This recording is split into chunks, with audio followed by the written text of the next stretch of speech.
एक दिन हजरत मोहम्मद सल्लल्लाहु अलैहि वसल्लम के दौर में अरब में फादास नाम का एक गांव था। इस गांव में रुकाना नाम का एक मशहूर पहलवान रहता था, जो बहुत ही ताकतवर और विशाल शरीर वाला था। उस जमाने में रुकाना को सबसे बलशाली इंसान माना जाता था, क्योंकि कुश्ती में कोई भी उसके सामने टिक नहीं पाता था। हर मुकाबले में लोग उसकी ताकत के आगे हार मान लेते थे। अरब में उसकी बहादुरी और शक्ति के चर्चे हर तरफ थे। एक दिन रुकाना अपने गांव के कुछ लोगों के साथ कुश्ती को लेकर बातचीत कर रहा था। तभी वहां अनजान इंसान आया। उसने सभी को संबोधित करते हुए कहा, क्या तुम लोगों को पता है कि मक्का में एक नबी तशरीफ लाए हैं? उनका नाम मोहम्मद सल्लल्लाहु अलैहि वसल्लम है। वह अल्लाह के सच्चे रसूल हैं और उन पर आसमान से कुरान उतारी गई है। उनकी बातों को सुनकर बहुत से लोग इस्लाम कबूल कर रहे हैं। कहा जाता है कि उनके पास कई अजूबे दिखाने की ताकत भी है। उस शख्स की बातें सुनकर वहां मौजूद लोगों में हलचल मच गई। सबने कहा, हमें भी उनसे मिलकर उनकी बातें सुननी चाहिए। रुकाना भी सोच में पड़ गया और थोड़ी देर बाद बोल पड़ा, अगर वह सच में अल्लाह के भेजे हुए नबी हैं, तो मुझे उनसे कुश्ती लड़नी होगी। अगर मैंने उन्हें हरा दिया तो साबित हो जाएगा कि वह सिर्फ एक आम इंसान है। यही सोचते हुए रुकाना पहलवान अपने घर लौट आया। उसका एक बेटा था जिसका नाम यजद था। वह भी अपने पिता की तरह बेहद ताकतवर था और उसने कभी किसी मुकाबले में हार नहीं मानी थी। रुकाना ने अपने बेटे से कहा, मैंने सुना है मक्का में मोहम्मद सल्लल्लाहु अलैहि वसल्लम नाम का एक व्यक्ति है, जिसे लोग बहुत बड़ा जादूगर कहते हैं। इसलिए मैं सोच रहा हूं कि मक्का जाकर उनसे मिलूं और उनके साथ कुश्ती करूं। रुकाना की यह बात सुनकर उसका बेटा यजीद बोला, बाबा मैं भी आपके साथ मक्का जाऊंगा। मैं भी देखना चाहता हूं कि वह वास्तव में कौन है। कुछ दिनों बाद रुकाना और उसका बेटा यजीद मोहम्मद सल्लल्लाहु अलैहि वसल्लम से मिलने के लिए मक्का की ओर रवाना हो गए। लंबा सफर तय करने के बाद तपते रेगिस्तान को पार करके वे आखिरकार मक्का पहुंच गए। लेकिन मक्का पहुंचते ही रुकाना ने महसूस किया कि उसके दिल में एक अजीब सी शांति समा गई है। उसे यह भी महसूस हुआ कि मक्का के लोगों के चेहरे पर एक अलग ही रौनक है। ऐसा लग रहा था जैसे इस शहर का माहौल किसी अल्लाह की रहमत से महका हुआ हो। मक्का की फिजा देखकर रुकाना ने अपने बेटे से कहा, बेटा यजद, मुझे लगता है कि यह जगह बहुत खास है। मैं अपने अंदर एक अनोखी सुकून महसूस कर रहा हूँ। यजीद ने भी सिर हिलाते हुए कहा, बाबा मुझे भी वैसा ही महसूस हो रहा है। ऐसा सुकून और ऐसा खुशनुमा माहौल मैंने पहले कभी नहीं देखा। उसी समय उन्होंने कुछ लोगों को देखा और उनके पास जाकर पूछा, क्या आप हमें बता सकते हैं कि मोहम्मद सल्लल्लाहु अलैहि वसल्लम कहाँ मिलेंगे? लोगों ने जवाब दिया, आप कौन हैं और कहाँ से आए हैं? रुकाना ने कहा, मेरा नाम रुकाना है। मैं बहुत दूर से आया हूँ और मैं एक मशहूर पहलवान हूँ। यह सुनकर लोगों ने कहा, हमारे नबी मोहम्मद सल्लल्लाहु अलैहि वसल्लम अल्लाह के भेजे हुए रसूल हैं और इस वक्त मस्जिद में मौजूद हैं। ये सुनकर रुकाना और यजद मस्जिद की ओर बढ़ गए। जब वे मस्जिद में दाखिल हुए तो उन्होंने देखा कि एक बुजुर्ग व्यक्ति शांत और नूरानी चेहरे के साथ बैठे थे। उनके चेहरे पर एक ऐसी मुस्कान थी जो दिल को सुकून देने वाली थी। ऐसा लग रहा था जैसे वह सभी का स्वागत कर रहे हो।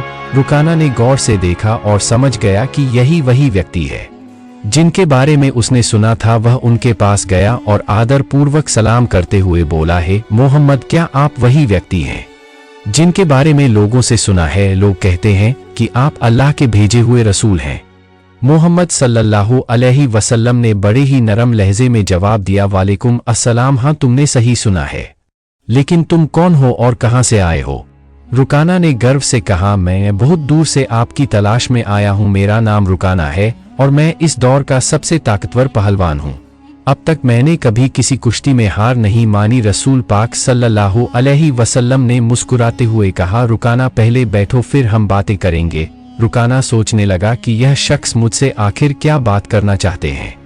तभी मोहम्मद सल्लल्लाहु अलैहि वसल्लम ने उससे बड़ी ही नरमी से कहा, रुकाना, अल्लाह से डरो। तुम्हारे जिस्म में जो ताकत है वह उसी अल्लाह ने दी है जिसने तुम्हें इतना बड़ा पहलवान बनाया है।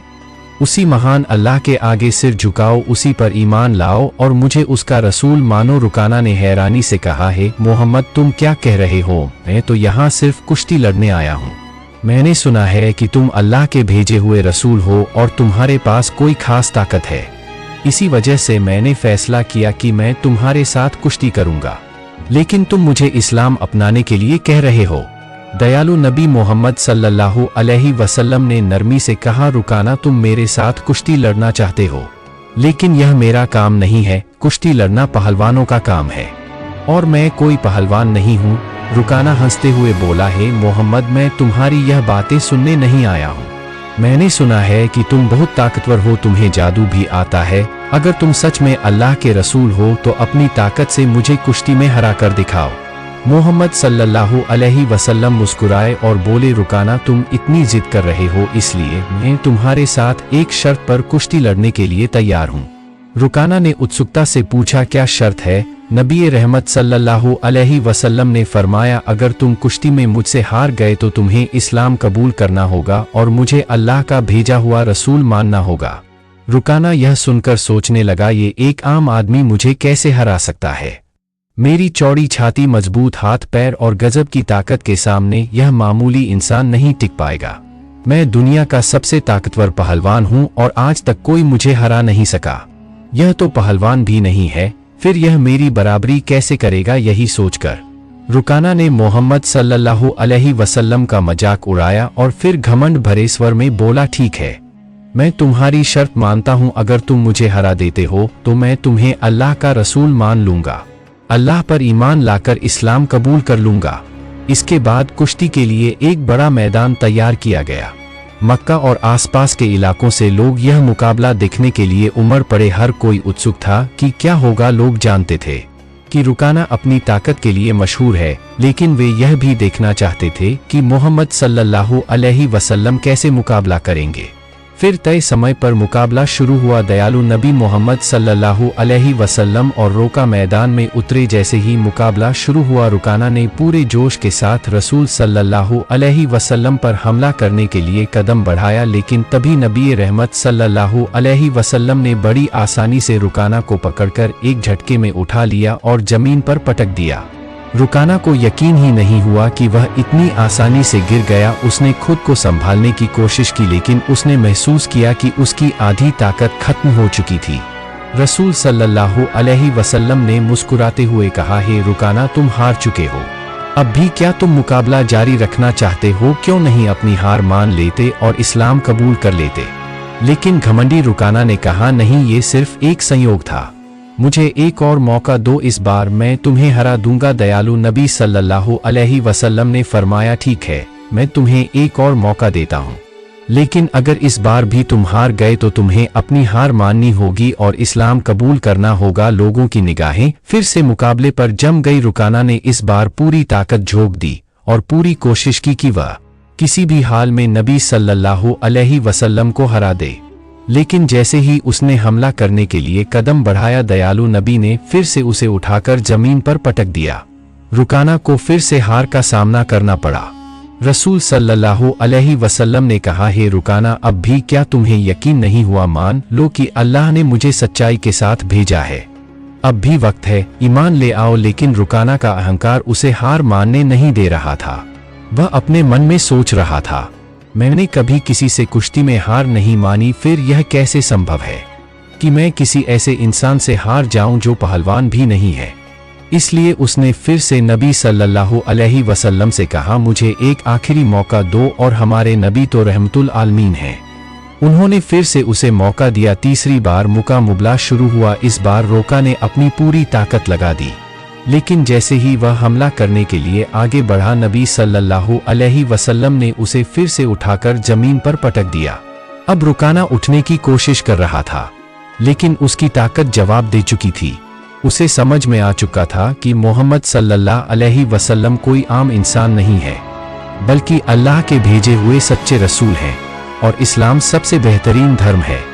फिर रुकाना ने रसूल सल्लल्लाहु अलैहि वसल्लम से कहा, है अल्लाह के नबी, अब मुझे यकीन हो गया है कि आप सच में अल्लाह के रसूल हैं और इस्लाम सच्चा धर्म है। मैं आपको नबी के रूप में स्वीकार करता हूँ और अल्लाह पर ईमान लाता हूँ। जब रुका ने इस्लाम कबूल कर लिया तो रसूल सल्लल्लाहु अलैहि वसल्लम ने फरमाया, अब तुम सच्चाई को समझ चुके हो। दरअसल इंसान कभी भी अपनी ताकत से मजबूत नहीं होता। अल्लाह ने मुझे जो ताकत दी है उसी की वजह से आज तुम मुझसे हार गए हो, और यह भी अल्लाह ही की मर्जी थी कि तुम इतने बड़े पहलवान बने। अगर अल्लाह नहीं चाहते तो मैं तुम्हें हराने की ताकत भी नहीं रखता। रसूल सल्लल्लाहु अलैहि वसल्लम की यह बात सुनकर रुका की आंखों में आंसू आ गए। उसने खुशी और सुकून के साथ इस्लाम धर्म कबूल कर लिया। यह घटना हमारे नबी की महानता का एक जिंदा चमत्कार थी। लेकिन तभी एक और चुनौती सामने आ गई। रुकाना का बेटा यजीद, जो खुद भी एक मशहूर और ताकतवर पहलवान था, अपने पिता की हार को स्वीकार करने के लिए तैयार नहीं था। उसके अंदर एक अजीब सा आत्मविश्वास था जो उसे अपने पिता की हार का बदला लेने के लिए उकसा रहा था। यजीद ने गुस्से और जोश में भरकर रसूल सल्लल्लाहु अलैहि वसल्लम को ललकारा, है मोहम्मद, आपने मेरे पिता को कुश्ती में हराकर यह साबित कर दिया कि आप असाधारण इंसान हैं। लेकिन मैं आपकी ताकत का अंदाजा नहीं लगा पाया। क्या आप मेरे साथ कुश्ती लड़ेंगे? रसूल सल्लल्लाहु अलैहि वसल्लम ने यजद की आंखों में देखा और समझ गए कि उसके दिल में अब भी संदेह बाकी है। उसे ईमान की रोशनी की जरूरत थी, इसलिए उन्होंने मुस्कुराते हुए उसका चैलेंज स्वीकार कर लिया। अब यजद ने खुद को लड़ाई के लिए तैयार किया। वह अपने पिता की तरह ही ताकतवर था और उसने कभी किसी से हार नहीं मानी थी। उसके मन में एक ही बात चल रही थी कि वह मोहम्मद सल्लल्लाहु अलैहि वसल्लम को हराकर अपने पिता की हार का बदला लेगा और अपने खानदान की इज्जत वापस पाएगा।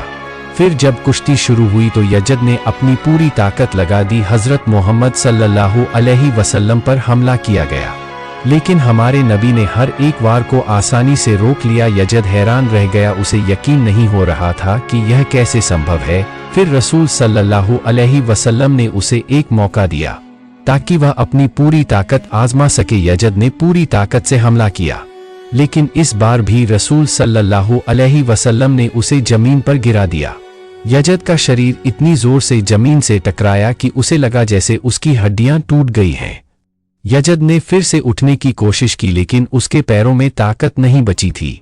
उसने जब नबी सल्लल्लाहु अलैहि वसल्लम की तरफ देखा तो उनके चेहरे पर एक सुकून भरी मुस्कान थी। फिर हमारे नबी ने उसका हाथ पकड़कर कहा, ओ यजद, तुम वाकई बहादुर हो, लेकिन याद रखो कि असली ताकत अल्लाह रब्बुल आलमीन के हाथ में है। आज तुमने अपनी आंखों से देख लिया कि अल्लाह ने अपने नबी को कितनी ताकत दी है। क्या अब भी तुम्हारे दिल में कोई शक बचा है? यह सुनते ही यजद की आंखों से आंसू बहने लगे। उसने हजरत मोहम्मद सल्लल्लाहु अलैहि वसल्लम के सामने आत्मसमर्पण करते हुए कहा, है अल्लाह के रसूल, आज मैंने अपनी जिंदगी का सबसे बड़ा सबक सीखा है। मैं गवाही देता हूँ कि अल्लाह के सिवा कोई माबूद नहीं और आप मोहम्मद सल्लल्लाहु अलैहि वसल्लम अल्लाह के सच्चे नबी हैं। इसके बाद रुकाना और यजद के इस्लाम कबूल करने की खबर पूरे अरब में फैल गई। कुछ दिन बाद मदीना का एक गैर मुस्लिम युवक नबी सल्लल्लाहु अलैहि वसल्लम के पास एक अपमानजनक सवाल लेकर आया। उसने कहा, है मोहम्मद, क्या आपने यह दावा किया है कि आप अल्लाह की तरफ से भेजे गए नबी हैं? और क्या आपके पास अल्लाह की तरफ से कोई वही दिव्य संदेश आता है? अगर आपकी बात सच है तो कुछ ऐसा करके दिखाइए जो आम इंसान के लिए करना नामुमकिन हो। रसूल सल्लल्लाहु अलैहि वसल्लम ने फरमाया, तुम क्या देखना चाहते हो बताओ? उस युवक ने दूर खड़े एक पेड़ की तरफ इशारा करते हुए कहा, अगर तुम सच्चे नबी हो तो बिना किसी स्पर्श के बस अपने हुक्म से इस पेड़ को यहाँ बुला लो। यह सुनकर रसूल सल्लल्लाहु अलैहि वसल्लम मुस्कुराए और बोले, मैं कुछ नहीं करूँगा, तुम बस उस पेड़ के पास जाओ और कह दो कि अल्लाह के भेजे हुए रसूल तुम्हें बुला रहे हैं। युवक बड़ी उम्मीद और जिज्ञासा के साथ पेड़ के पास गया और बोला, हे पेड़, तुम्हें अल्लाह के नबी बुला रहे हैं। जैसे ही यह शब्द पूरे हुए पेड़ कांपने लगा। लोगों ने देखा कि पेड़ ने अपनी जड़ों को जमीन से निकाल लिया और धीरे धीरे कूदता हुआ नबी सल्लल्लाहु अलैहि वसल्लम के पास आकर खड़ा हो गया। युवक यह देखकर चौंक गया और बोला, यह तो जरूर कोई जादू है। उसने कहा, अगर तुम सच्चे नबी हो तो इस पेड़ को वापस उसी जगह भेज दो जहां से वह आया था। नबी सल्लल्लाहु अलैहि वसल्लम ने फरमाया, जाओ अपनी जगह पर लौट जाओ। और सबने देखा कि पेड़ तुरंत वापस अपनी जगह चला गया और पहले जैसा खड़ा हो गया। यह देखकर वह युवक जोर से बोला, अहद अल्ला इलाहा इल्लल्लाह व शहीद अन्ना मोहम्मद रसूलुल्लाह, यानी मैं गवाही देता हूँ कि अल्लाह के सिवा कोई माबूद नहीं और मोहम्मद सल्लल्लाहु अलैहि वसल्लम अल्लाह के सच्चे रसूल हैं। इसके बाद उस युवक ने न सिर्फ इस्लाम कबूल किया बल्कि अपने पूरे परिवार को भी मुसलमान बना लिया। हमारे नबी सल्लल्लाहु अलैहि वसल्लम की पूरी जिंदगी ऐसे अनगिनत चमत्कारों से भरी हुई है। हम जो जन्म से मुसलमान हैं, अगर हम सही तरीके से इस्लाम को अपनाएं तो दुनिया की कई चीजें बदल सकती हैं। अल्लाह हमें सभी को नबी सल्लल्लाहु अलैहि वसल्लम की दी गई तालीम को अपनी जिंदगी में लागू करने की तौफीक अता फरमाए। आमीन। अगर आपने अभी तक वीडियो को लाइक नहीं किया है तो लाइक करें, शेयर करें और हमारे चैनल SRK को सब्सक्राइब करें। मिलते हैं अगली वीडियो में।